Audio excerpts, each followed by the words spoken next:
시청자 여러분 안녕하십니까, 정한진입니다.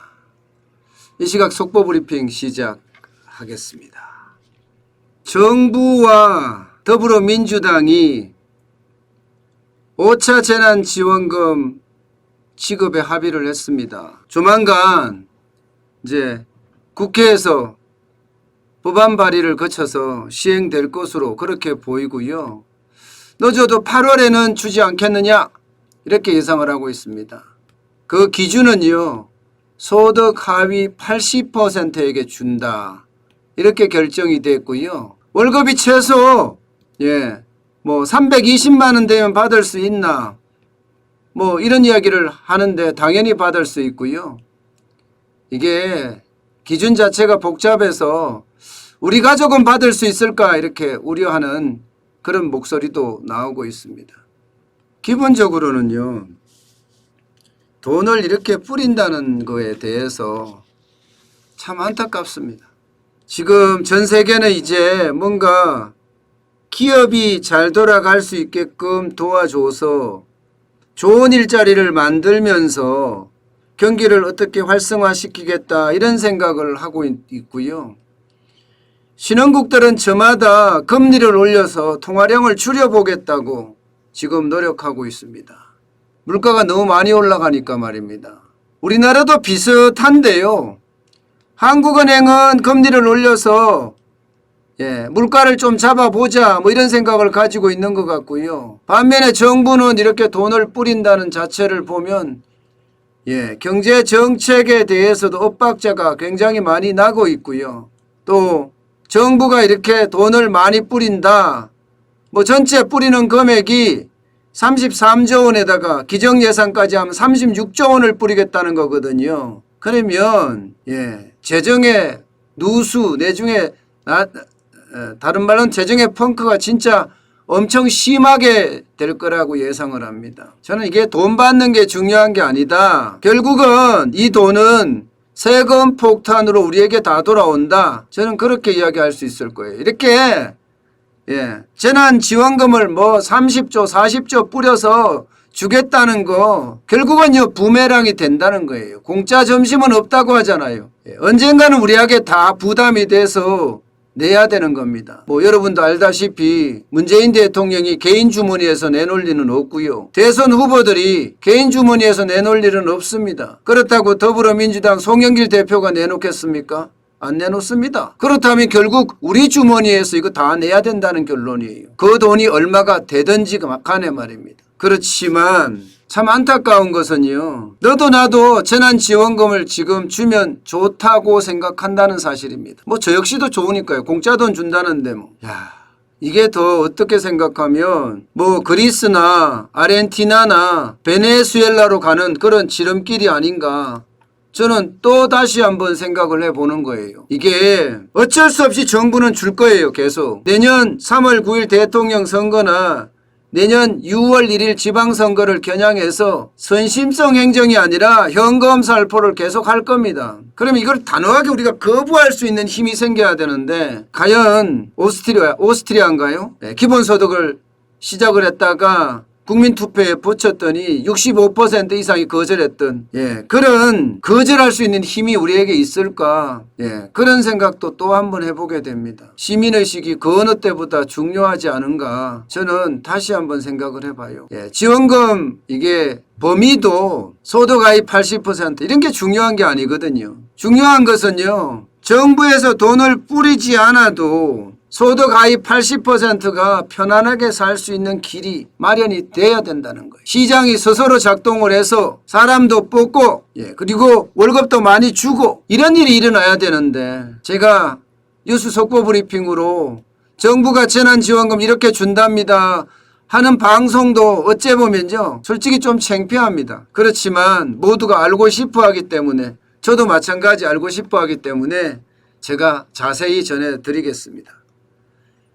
일단 얼마씩 주느냐, 이게 제일 궁금하잖아요. 얼마씩 주느냐. 일단 1인당 개인당입니다. 개인당 적게는 25만 원부터 많게는 30만 원까지 준다 이렇게 이야기합니다. 소득 하위 80%에게 말입니다. 아직 이 금액은 안 정해졌는데요. 국회에서 아마 정해질 것으로 그렇게 예상이 되고 있습니다. 여기다가 저소득층에게는 좀 더 지불한다 그랬잖아요. 취약계층에게는 두텁게 지불한다고 했으니까 25만 원이 아니라 30만 원이 아니라 이거보다가 좀 더 많게 소득하위 80%가 30만 원이 지불이 된다면 취약계층에게는 10만 원을 더 얹어서 40만 원이 지불이 된다든가 그렇게 될 것으로 보입니다. 사실 30만 원 한 달에 어떻게 생각하면 굉장히 큰 돈일 수도 있고요. 또 어떻게 생각하면 푼돈일 수도 있습니다. 재산의 정도에 따라서 굉장히 달라지기도 할 것 같은데요. 30만 원 받고 300만 원 세금 내는 그런 경우가 생긴다는 거예요. 300만 원은 푼돈이 아니잖아요. 큰 돈입니다. 물론 30만 원도 저한테는 굉장히 큰 돈이에요. 그렇긴 하지만 세금으로 300만 원을 가져간다 그러면 그건 엄청 큰 돈이죠. 어쨌든 재난지원금이 이렇게 된다는 것. 네, 에리카님 감사합니다. 코로나로 인연이 되어 많이 위로받고 있습니다. 아우성 치는 국민들을 위해 애쓰시는 대표님 감사합니다. 슈퍼챗 감사합니다. 자, 그러면 여러분 이제 25만 원에서 30만 원 우리가 받을 수 있다. 취약계층은 그거보다 한 10만 원 더 받을 수 있다. 이렇게 정리하고요. 그럼 소득하위 80%가 어디까지냐. 또 이거를 먼저 생각을 해봐야죠. 소득하위 80%는요. 월급 기준으로 했을 때 회사를 다니면서 월급 기준으로 했을 때는요. 1인 가구는 365만 5,662원입니다. 예, 2인 가구 정도가 되면요. 617만 6,158원이고요. 3인 가구면 796만 7,900원 정도. 4인 가구는 975만 2,580원. 그리고 5인 가구는 1,151만 4,746원. 그리고 6인 가구는요. 1,325만 7,206원이 되겠죠. 이게 가구 기준입니다. 가구 기준. 소득하위 80%는 이렇게 받을 수 있다는 이야기죠. 소득하위 80%의 개념 이제 조금 이해가 되셨나요? 아마 여러분들이 받으려고 그러면요. 소득하위 내가 80%다 이러면 우리 가구가 내가 2인 가구면 얼마 벌고 있는지 617만 6,158원 이하면 받는 겁니다. 그리고 내가 4인 가구다 그러면 975만 2,580원이면 이하면 받는 겁니다. 이거보다 더 많이 받으면 못 받는 거고요. 그리고 이제 부부가 같이 돈을 버는 경우도 있을 거 아니에요. 부부가 같이 버는 경우 같은 경우는요. 부부 합산 소득이 975만 원 정도 되면 이게 소득하위 80% 이하다. 때문에 재난지원금을 25만 원에서 30만 원까지 받을 수 있다. 이런 얘기입니다. 그런데 이렇게 직장을 안 다니는 경우 있잖아요. 자영업자라든가 아무래도 지역가입자들 꽤 많으니까요. 그럼 지역가입자, 직장을 안 다니는 사람의 기준은 어떤가? 건강보험료 본인부담 기준 하위 80%에 해당되는 그것은요 4인 가족 기준으로 직장가입자는 37만 6,159원이고요. 지역가입자는 41만 6,108원입니다. 직장가입자 같은 경우 37만 6,159원 이하면 80%에 해당되는 거고요. 지역가입자도 마찬가지예요. 41만 6,108원 이하면 가입이 해당이 된다. 이렇게 보시면 될 것 같아요. 여러분들이 지금 얼마를 건강보험료를 내는지를 보면 내가 80% 안에 든다 안 든다 아실 수 있을 겁니다. 그렇지만 여러분 이게 소득하위 80% 이거를 잡기란 굉장히 어려워요. 왜냐하면 이 소득에 들어가는 기준이 있잖아요. 소득에 들어가는 기준이. 소득에 포함되는 기준이 어디까지냐. 다 들어가는 겁니다. 근로소득, 사업소득, 이전소득, 이자소득까지 다 들어가요. 여기까지는 괜찮은데 문제는 실제로 보이지 않는 자산이 있습니다. 보이지 않는 자산이. 소득 기준에는 포함이 되지 않아 있는 예를 들어서 난 상가를 가지고 있다. 이런 경우는 포함이 되어 있지 않습니다. 그렇기 때문에 어쩔 수 없는 형평성 논란은 분명히 불거질 것이다. 이렇게 포함이 됩니다. 어때요, 여러분? 여러분은 이번 재난지원금을 받을 수 있는 대상이 되십니까? 그 다음에 이번에 이렇게 하기 위해서 말입니다. 이렇게 하기 위해서 추가 경정 예산, 추경이 굉장히 많이 편성이 됩니다. 당초 예상했던 35조는 아니지만 33조 원이나 됩니다. 33조 원. 야, 엄청납니다. 여러분 보세요. 그 어떤 때보다가 추경이 많다. 작년에 2020년 3차 때 35조 1천억 원을 했거든요. 거기에 비추어 보면요. 이것도 거의 역대급입니다. 역대급. 33조면 적은 규모가 아니거든요. 올해 대한민국의 예산이 558조입니다. 558조. 거기에 비하면 추경이 33조라고 하면 지금 장난이 아니잖아요. 엄청나잖아요. 그럼 올해 예산만 해도 지금 어떻게 돼? 558조에 지금 47조죠. 47조. 47조 9천억 원. 더하면 지금 600조가 넘는다는 겁니다. 600조. 돈을 그냥 갖다 붓는 거예요. 지금 갖다 붓는 거예요. 이게 결국은요. 부메랑이 저는 될 거라고 생각을 해요. 코로나 제한 피해 지원에 15조에 16조 쓰겠다. 여기에다가 지방경제 활성화에 지방재정 보강을 하겠다. 13조에서 12조에 13조. 이게 여러분 진짜 선거 때문에 모든 게 망쳐진다는 이야기예요. 이게 지금 결국은요. 내년 지방선거를 겨냥한 돈이라고 봐야 됩니다. 왜냐하면 지방자치단체 243개인가요? 광역자치단체 이번에 서울 부산이 야당으로 돌아왔지만 나머지 대부분 여당이잖아요. 기초자치단체장도요. 여당이 많습니다.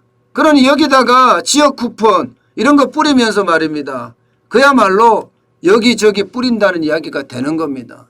야, 저는 참 이게 충격적이라고 생각해요. 네, 굿피플님 돈 많이 뿌리다 보면 콩고물 많이 떨어지고 핑계거리가 많아서 막 뿌리는가 봅니다. 지금 핑계거리가 그만큼 많죠. 필진정님 500조 가지고 친기업 정책이면 기업들 춤추고도 남을 듯. 맞습니다. 맞습니다. 맞습니다. 600조입니다. 600조 그것도. 558조에 47조가 넘잖아요. 47조. 그러면 600에 600. 605조 9천억 원. 605조 9천억. 지금까지만. 돈 진짜 많이 뿌리는 거예요. 605조 9천억 원이면요. 박근혜 대통령 때 한 해 예산이 400조 조금 넘었어요. 400조. 그러면 200조를 더 갖다 붓는 겁니다. 200조. 그러면 이게 50% 이상이 늘어난 거잖아요. 50% 이상이. 저는 그래서 나라가 불안하다 이런 이야기예요. 우리가 그러면 그만큼 벌어들이느냐? 그게 아닙니다. 수출은 오히려 떨어지고 있어요. GDP도 떨어지고 있어요. 작년 GDP가 1918조 정도 될 거예요. 그 전년 대비하면 4 내지 5% 떨어졌어요. 근데 예산은 지금 올해도 엄청나게 써제끼거든요. 그러니 이게 나라가 망조가 안 된다는 것도 이상한 거죠. 자격군님 나라 개판 아무리 생각해도 그렇습니다. 동강거리님 건국 이래 가장 큰 부채국 입성이요. 맞습니다. 부채공화국이란 말이 왜 나왔겠어요. 부채공화국이란 말이. 부채공화국이라는 말이 나오는 것도 이런 거예요. 제가 여러분에게 내년 선거 앞두고 올해 돈 엄청 뿌릴 거다 그렇게 예상을 하고 내년 예산에서도 엄청 뿌린다고 예상을 했습니다. 내년 예산은 600조가 넘을 겁니다. 지금 올해 뿌리는 것만 하더라도 600조가 넘는데 내년 예산이 600조 안 넘겠어요? 이러면요. 나라는 진짜 막 욕이 나옵니다. 욕이 나옵니다. 나라는 안중에도 없다는 거예요. 나라는 안중에도 없다. 대한민국의 젊은이들에게도 아무 관심 없다는 거야. 돈 안만 뿌리면 뭐해? 나중에 결국 젊은이들이 다 갚아야 되는데. 우리도 갚아야 됩니다. 우리가 받는 것도 다 갚아야 돼요. 이게 예상했던 것보다가도 훨씬 더 많이 뿌리는 거예요. 박근혜 대통령 때 겨우 400조, 500조였던 400조 조금 넘었던 것이 600조까지 간다고 생각을 해봐서 600조까지. 이게 말이 됩니까 여러분? 이게 나라입니까? 이게 살림입니까? 많이 벌어서 많이 쓴다 이러면 이해를 하죠. 많이 벌어서 많이 쓴다. 충분히 이해하면 아니 많이 버는데 뭐 많이 쓰는 게 어때요? 많이 버는 것도 아니잖아요. 국민소득도 지금 쭉쭉 떨어지잖아요. 국민소득도 쭉쭉 빠지고 있는 상태에서 돈은 이렇게 막 뿌린다. 이게 경제가 망가졌다고 이야기를 들으면 내년 대선에서 필패하기 때문에 필패. 그러니까 경제 망가졌다는 소리 안 듣겠다. 이걸로 디리따 뿌리 되는 거 아니에요. 아우 참 제가 이걸 보면요. 너무너무 여러분이 한번 생각을 해보세요. 여러분 가정에 예산 규모를 50% 이상 늘릴 수 있어요? 버는 것도 없는데? 불가능하잖아요. 빚내서 그렇게 늘릴 수 있겠냐고요. 쉽지 않은 일입니다. 기업이 예산 규모를 빚내서 50% 늘리면 망합니다. 가게는 그나마 아파트 담보로 얼마든지 버틸 수는 있을지도 모르겠어요. 정부가 또 돈 준다니까. 기업이요? 지금 기업은 적폐 세력이니까 망하죠. 완전히 망합니다. 이게 지금 문재인 정부의 민낯이에요. 여러분들이 아셔야 돼요. 여러분들이 많은 분들에게 전파를 해야 됩니다. 그래서 대한민국의 시민의식을 높여야 돼요. 그래야지 대한민국이 생존할 수 있고 오랫동안 우리 자식들도 잘 살 수 있습니다. 네, 존 짱짱님 진짜 나라 세금 다 걷어 지들 마음대로 선심 써는 척 쌍욕이 나오네요. 나오고도 남아요. 솔직히 저도요. 저도 방송을 하다 보면 욕하고 싶은 때가 한두 번이 아니에요. 웬만하면 제가 참고자 하는 거죠. 참고자. 나까지 똑같은 사람이 돼서는 안 된다. 이렇게 말입니다. 아마 존 짱짱님하고도 저도 비슷할 겁니다. BLK 레온님 열심히 등골 빼서 세금 내라. 그런 이야기죠. 아침 삼책님 이들은 억을 조로 착각한 듯 합니다. 그렇습니다. 저도 그렇게 느껴집니다. 돈이 아니에요. 이들에게는. 우리에게는 100만 원도 큰 돈인데 이들에게는 1조도 큰 돈이 아닌가 봅니다. 저는 돈을 이렇게 뿌린다는 자체가 안타깝고 또 안타깝습니다. 결국 이 돈은 부메랑이 돼서 다 돌아올 거예요. 여기 지역경제 활성화 12조에서 13조 돌아올 거죠. 고용 민생 안정 2 내지 3조 이것도 알바 뽑겠다는 이야기거든요.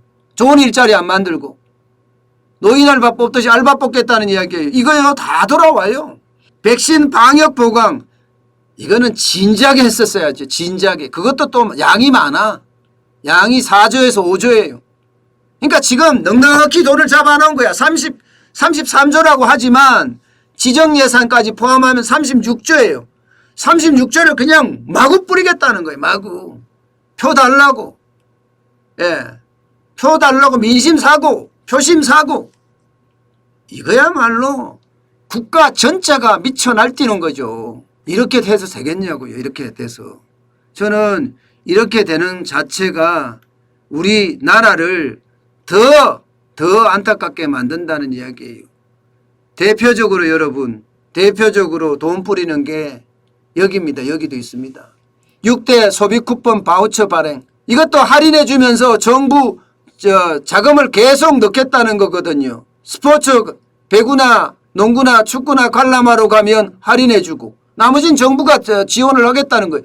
영화 보러 가더라도 한 매에 6,000원 지원해 주고 철도나 버스 쿠폰도 마찬가지 50% 할인해 주고 민간체육시설 이용료도 3만 원 환급해 주고 저소득층 문화체육하면 10만 원 지원하고 이거는 뭐 저소득층 문화체육관광이라고 이야기하니까 갑자기 문재인 대통령의 아들인 문준용 씨 생각나네요. 농수산물 쿠폰도 마찬가지예요. 20% 할인해 주고 점세계님 그렇습니다. 권력에 눈이 멀어서 국민의 삶이 피폐해지든지 말든지 막 뿌리겠다는 이야기예요.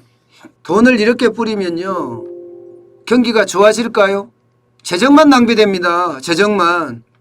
제가 늘 대안이라고 말씀을 드렸어요. 대안이라고. 어떤 대안을 말씀드렸느냐? 여러분 보세요. 실업자 넘쳐나죠? 5월달까지만 하더라도 실업자가 100만 명이 넘습니다. 100만 명이. 114만 8천 명이에요. 지금 지난해 지난해 내내 거의 마찬가지라고 보는데 평균 100만이고요. 올해는 1월 달에 157만까지 올라간 실업자가 넘쳐난다는 거예요. 실업자가 넘쳐난다. 그러면 어떻게 해야 될까요, 여러분? 실업자가 이렇게 넘쳐나면 이들에게 한 달에 27만 원씩 주면서 정부 보조금이 줄 것이 아니라니까요. 이렇게 하기 때문에 나라가 망조가 난다는 거예요. 나라가. 젊은이들은 오죽했으면 요즘 6개월 일하고 4개월 고용 실업급여 받는다고 하잖아요. 실업급여. 실업급여가 기본 월급보다 많을 수가 있기 때문에요. 다 많지는 않지만 게다가 젊은이들 디지털 알바에서 최저임금 주면서 디지털 알바 6개월 뛰게 한다고 그랬죠. 노인 알바로 오게 해서 길거리에서 담배꽁초 줍고 휴지 줍고 풀 뽑는 사람들 지금 엄청나게 뽑아 제끼죠. 이래서 되겠냐고요. 이래서 좋은 일자리 만들어야죠. 좋은 일자리. 여러분 지금 정부의 정책을 보면 이런 게 답답한 거예요. 이런 게요. 일자리가 제대로 된 일자리를 만드는 것이 아니라 60대는 풀뽑기 알바 45만 5천 명 엄청나게 뿌리고 50대도 마찬가지예요. 좋은 일자리가 안 만들어진다. 30대 40대 좋은 일자리가 안 만들어진다는 겁니다. 그럼 좋은 일자리 만들려고 하면 어떻게 해야 될까요? 문재인 정부가요. 좋은 일자리를 만들려면 경제정책을 실패했다 인정하고 그리고 지금까지 각종 규제들 풀어야 돼요. 그러면서 기업들이 으쌰으쌰 하면서 힘이 나서 일하게 만들어줘야 됩니다. 그래야지 여러분, 그래야지 살아납니다. 그렇지 않고는 과연 좋은 일자리가 만들어질까 싶어요. 네, 레슬리 킴님, 뿌린 돈들이 모여서 큰 물이 되어 집값, 물값 폭등할 수밖에 없습니다. 그렇습니다. 저는 물가도 폭등하지만 지금 이렇게 계속 뿌려갈 때는요. 두 가지 큰 문제가 생긴다고 생각해요. 두 가지 큰 문제. 하나는 나라 살림이 엉망이 된다고 생각합니다. 이대로 가면요. 거의 천조적자다 이렇게 천조적자 낸다 이렇게 이야기해요. 천조부채. 올해 1차 추경까지만 이게 2차 추경에는 빚을 안 낸다고 했으니까요. 48.2% GDP 대비 965조 9천억 원 가겠다. 나라 살림이 엉망이 된다. 이런 얘기입니다. 여기에다가 여러분 두 번째 문제는요. 중독이 된다는 거예요. 중독이란 말은요. 진짜 이거는 필생을 걸쳐서 빠져나오지 못할 수도 있다는 게 중독이거든요. 중독 여러분 엄청나게 무섭습니다. 알코올 중독 얼마나 무섭습니까? 게임 중독 장난 아니게 무섭죠. 마약 중독 똑같습니다. 이게 여러분 알코올이나 게임이나 마약처럼 말입니다. 중독이 걸리면 그만큼 힘들어진다는 이야기입니다. 그런데 재정 중독도 마찬가지입니다. 정부가 돈을 막 쏘아주는 가만히 일 안 해도 돈 주면 돈 주는 이 재정 중독도 진짜 심각한 중독이 될 수 있습니다. 그 중독 자체가 우리네에게는 심각한 영향을 줄 수도 있다 이런 얘기예요. 결국 그 중독이 어떻게 된다고요? 나라 살림 거들낸다는 겁니다. 나라 살림 거들낸다. 앞서 제가 말씀드린 것처럼 기업에서 갑자기 예산을 50% 확장하라면 빚내서 확장하면 그 기업 어떻게 된다고요? 망해요. 가게도 마찬가지예요. 가게는 사실 낼 수도 없을 수도 있어요.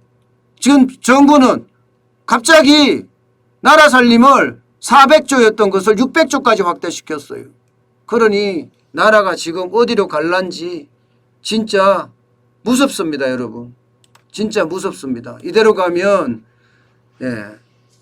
결국은 여기에 대한 부담은 국민이 져야 됩니다. 여러분들이 져야 되는 거예요.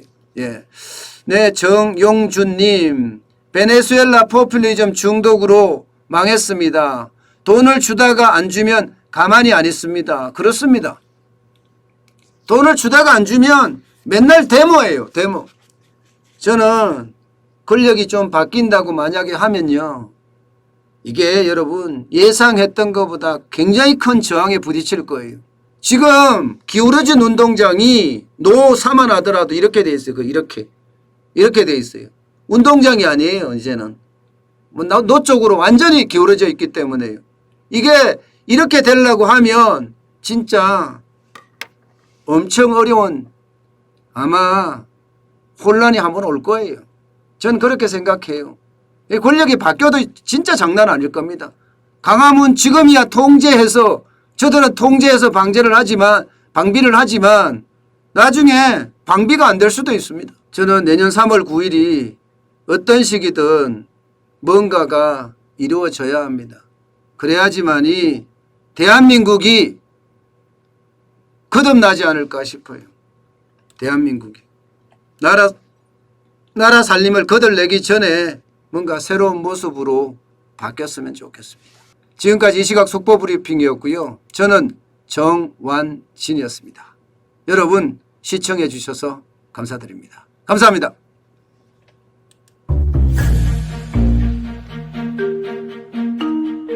세종대왕과 샤넬 넘버5 벤츠 자동차의 최고급 기종인 마이바흐의 공통점을 아시나요? 바로 침향입니다. 침향이란 동남아시아에서 자생하는 침향나무가 상처를 입었을 때 스스로를 보호하기 위해서 분비시키는 침향나무의 진액입니다. 진침향은 태국산 침향과 러시아산 녹용, 그리고 국산 홍삼, 백봉령, 산수유, 당귀, 숙지향, 꿀로 이루어진 침향환으로 만성 피로나 또 스트레스, 기력이 저하된 직장인분들, 또 수험생들, 연세 드신 어르신분들이 드시면 좋은 환입니다. 진침향 여러분들께 자신있게 권해드립니다.